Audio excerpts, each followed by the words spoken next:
Hello students, today we will do first chapter of Foot Without Footprints. This is second book of standard 10th. We'll do the first chapter, A Triumph of Surgery, of this book. This chapter is about a small dog Tricky and his rich mistress, and how a surgeon treated this small dog, which was Tricky. A small dog is pampered and overfed by his rich mistress. He falls seriously ill, and his mistress consults a veterinary surgeon. Does he perform an operation? Does the dog recover? So we'll get the answer that how the surgeon, the veterinary surgeon, treated or cured this dog, Tricky. This chapter is a triumph of surgery. This story is written by James Harriet. Let's look at the glossary. Word meanings first.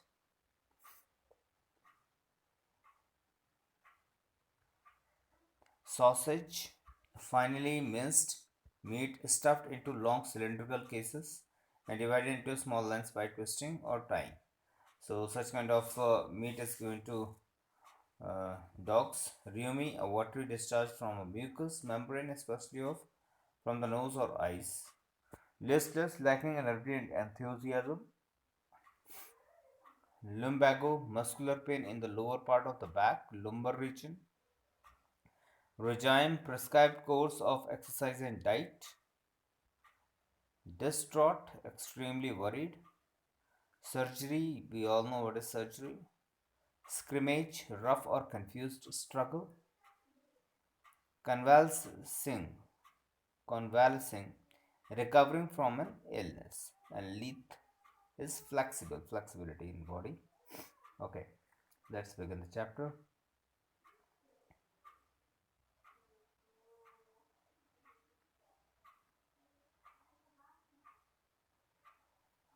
I was really worried about Tricky this time. I had pulled up my car when I saw him in the street with his mistress.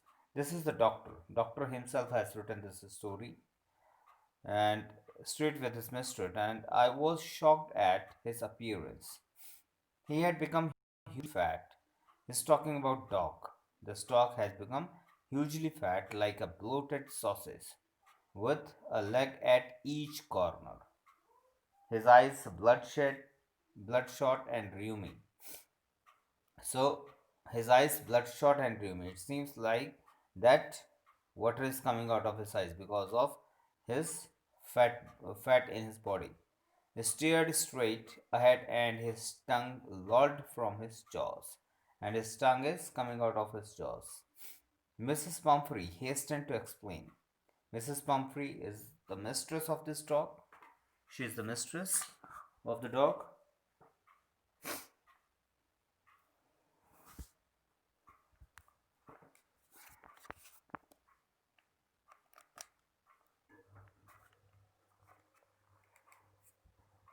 Okay.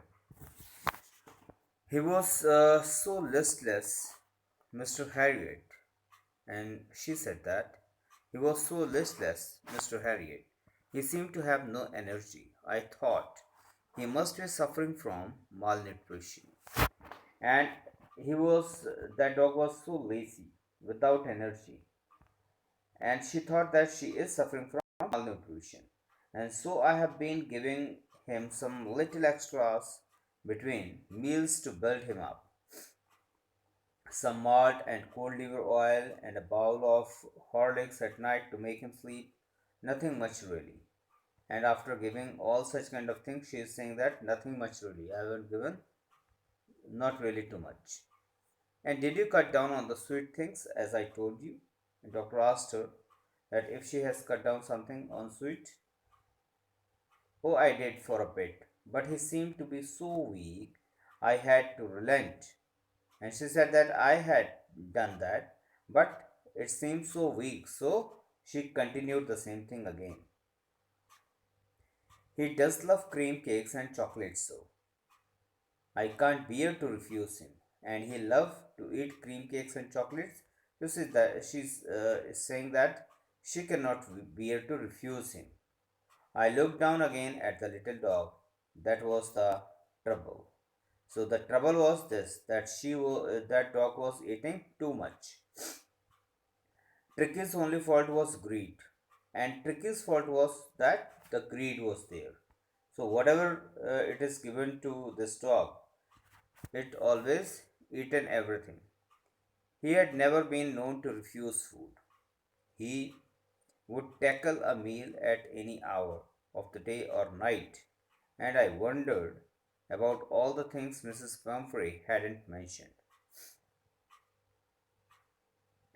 Are you giving him plenty of exercise? Well, he has his little walks with me, as you can see. But Hodgkin, the gardener, has been down with lumbago, so there has been no ring throwing lately. So it's mean that this dog is not doing any exercises except a bit of walk with Mrs. Pumphrey. And the gardener, he is also not doing any, he is not helping him to do any kind of exercise or not playing with the dog. I tried to sound severe. Now I really mean this. If you don't cut his food right down and give him more exercise, he is going to be really ill. And here doctor warned this lady that you should have to cut down his food, okay? And you have to make him to do some exercise, otherwise he'll fall ill. You must harden your heart and keep him on a very strict diet. And he also suggests to keep him on very strict diet. Mrs. Pumphrey wrung her hands. Oh, you're right. But set off, head down along the road, as if determined to put the new regime immediately. Okay. So she loved this dog so much that it is very difficult for her to relent anything for this dog. And she offered this dog each and everything, whatever she had. I watched their progress with growing concern. Tricky was tottering along in his little tweed coat. He had a whole robe of these coats. So, this dog has the whole wardrobe of these coats, such kind of coats, so clothes for the cold weather and a raincoat for the wet days. He struggled on, drooping in his harness. I thought it wouldn't be long before I heard from Mrs. Pumphrey. So this dog was living very lavish life. The expected call came within a few days, and this doctor knew that definitely in such a manner, in such a lavish life, this dog will definitely fall ill. And within a few days, the doctor called from Mrs. Pumphrey. Mrs. Pumphrey was distraught. Tricky would eat nothing, and she complained that Tricky would eat nothing, refused even his favorite dishes. And besides, he had bouts of vomiting. And this dog refused everything to eat, anything to eat, and this dog was also vomiting. He spent all his time lying on a rug, panting. Didn't want to go for walks, didn't want to do anything. I had made my plans in advance. Okay. The things which doctor was worried about, he was worried about. All those things happened, and that dog fall ill. So, though doctor had already made plans in advance, the only way was to get Tricky out of the house for a period. And he has already decided that what to do with this dog. And the first thing he had to do, that took out the dog from that house. I suggest he be hospitalized for about a fortnight to be kept under observation. So he suggested Mrs. Pumphrey that he has to be in hospital for about fortnight, 15 days. The poor lady almost swooned. She was sure he would pine and die if he did not see her every day. And this lady, she was completely stoned, uh, and it was very difficult for her to survive without this dog. But I took a firm line. Tricky was very ill, and this was the only way to save him. In fact, I thought it best to take him without delay, and followed by Mrs. Pumphrey's wailings. So, doctor decided that it is the only way how he can save the life of Tricky. So, without worrying about his wailings, Mrs. Pumphrey's wailings, I marched out to the car carrying the little dog wrapped in a blanket. The entire staff was roused and maids rushed in and out, bringing his day bed, his night bed, favorite cushions, toys, and rubber rings, breakfast bowl, lunch bowl, supper bowl. So, all such kind of things, all this dog's belongings. So, these maids, these servants, rushing out, they rushed out with all these things, realizing that my car would never hold all the stuff. I started to drive away. So, doctor knew that it is very difficult to carry all these things in the car. So, he started to drive away. As I moved off, Mrs. Pumphrey, with a despairing cry, threw an armful of the little coats through the window. So, whatever she had in her hands, she just threw it into the window. I looked in the mirror before I turned the corner of the drive. Everybody was in tears. So, all the servants and everybody, they were in tears because of this dog. Out on the road, I glanced down at the pathetic little animal gasping on the seat by my side. I patted the head, and Tricky made a brave effort to wag his tail. So it was quite difficult for this dog even to wag his tail. Poor old lad, I said. You haven't a kick in you, but I think I know a cure for you. And doctor was confident that he can cure this dog. At the surgery, the household dog surged round me. Tricky looked down at the noisy pack with dull eyes and, when put down, lay motionless on the carpet. The other dogs, after him for a few seconds, decided he was an uninteresting object and ignored him. So there were a number of dogs in his hospital. When Tricky went there, all other dogs started sniffing this and round him, take a round of him, but they thought that this is an uninteresting object, so they left it. I made up a bed for him in a warm, loose box next to one where the other dogs slept.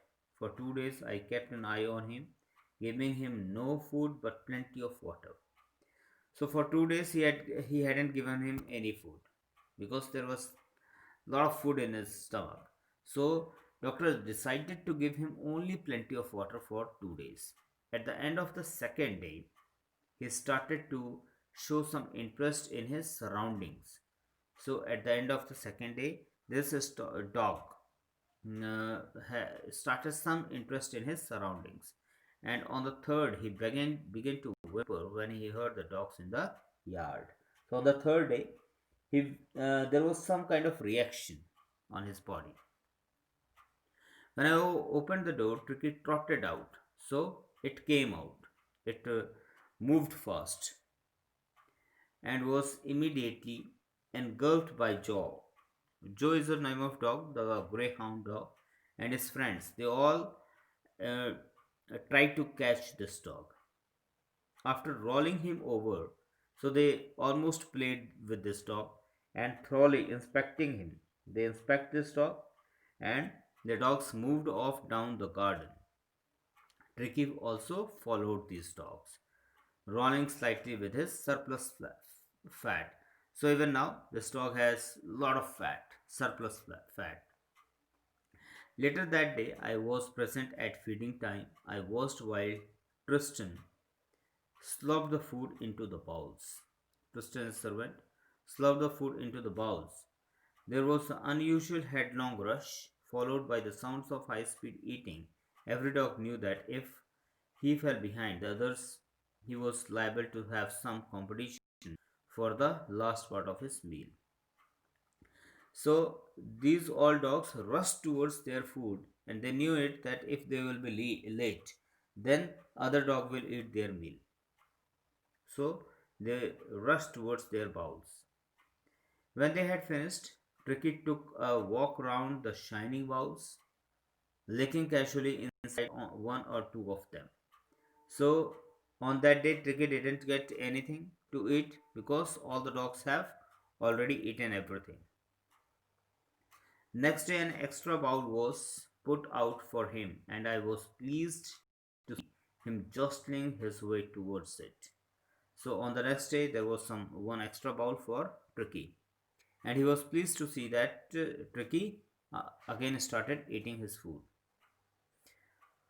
From then on, his progress was rapid. So after that day, his progress was rapid. He was improving very rapidly. He had no medicinal treatment of any kind, but all day he ran about with the dogs. So there wasn't any kind of medicinal treatment for this dog. He was just adjusting with all these dogs, joining in their friendly scrimmages. He discovered the joys of being bowled over, tramped and on, and squashed every few minutes. So this dog was also started playing with all other dogs. He became an accepted member of the gang, an unlikely silky little object among the shaggy crew, fighting like a tiger for his share at meal times and hunting rats in the old hen house at night. So he was also enjoying each and everything, like the other dogs. Whatever the other dogs were doing, he also started doing the same things with them. He had never had such time in his life, and he had never had such time in his life. All the while, Mrs. Pumphrey hovered anxiously in the background, ringing a dozen times a day for the latest bulletins. So on the other side, Mrs. Pumphrey, he kept on calling for number of times, for dozen times in a day, for the information that how his dog is. I dodged the questions about his questions were being turned, and such kind of questions he was asking, like whether his questions were being turned regularly or his correct coat worn according to the weather, but I was able to tell her that the little fellow was out of danger and convulsing rapidly. But apart from answering all such kind of questions, he just assured her that he is out of danger and he is improving rapidly. The word convulsing seemed to do something to Mrs. Pump. So this word she really liked this word that this dog is recovering. So because of this, she started to bring round fresh eggs, and again because of this, she again started giving that huge meal. She started sending. She started to bring round fresh eggs, 2 dozen at a time. So in just one single time, she sent 2 dozen eggs to build up Tricky's strength. For a happy period, my partners and I had 2 eggs each for breakfast, and they all enjoyed these. They didn't give these eggs to Tricky. Instead of that, Doctor and his partners they all enjoyed these eggs. But when the bottles of wine began to arrive, and she has also started sending the bottles of wine for Tricky to arrive, the real possibilities of the situation began to dawn on the household. It was to enrich Tricky's blood, and this wine is to enrich Tricky's blood. So lunch became a ceremonial occasion with 2 glasses of wine before and several during the meal. So doctor himself started taking this wine, and it was a kind of ceremony for.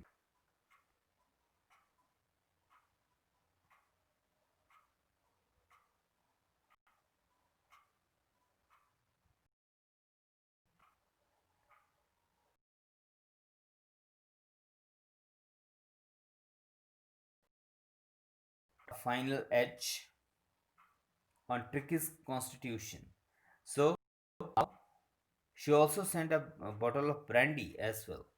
For a few nights, the fine spirit was rolled around, inhaled, and reverently drunk. So they also enjoyed this brandy as well. They were days of deep content, starting well with the extra egg. So they were all enjoying these things, that those extra eggs in the morning improved and sustained by the midday wine.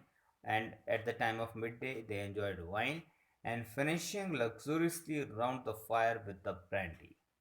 So all these things were for Tricky, but Doctor and his partners were enjoying these things. It was a temptation to keep Tricky on as a permanent guest. So it was a kind of temptation. Now, this is a kind of temptation for Doctor to keep this Tricky as a permanent guest and enjoy all such kind of things. But I knew Mrs. Pumphrey was suffering, and after a fortnight, felt compelled to phone and had recovered and was awaiting collection. And now he informed after a fortnight that this dog is fit and fine. Within minutes, after about 30 feet of gleaming black metal drew up outside the surgery. So just within a few minutes, after just exactly after 30, after a few minutes, the 30 feet new shining car was there, and Mrs. Pumphrey was sitting over there. The chauffeur opened the door, and I could just make out the figure of Mrs. Pumphrey, almost lost in the interior, and uh, her hands were tightly clasped in front of her. Her lips trembled. "Oh, Mr. Harriet, do tell me the truth. Is he really better?" And Mrs. Pumphrey asked that if he is really better. "Yes, he is fine. There is no need for you to get out of the car. I will go and fetch him." So he doesn't want her to be astonished to look that dog.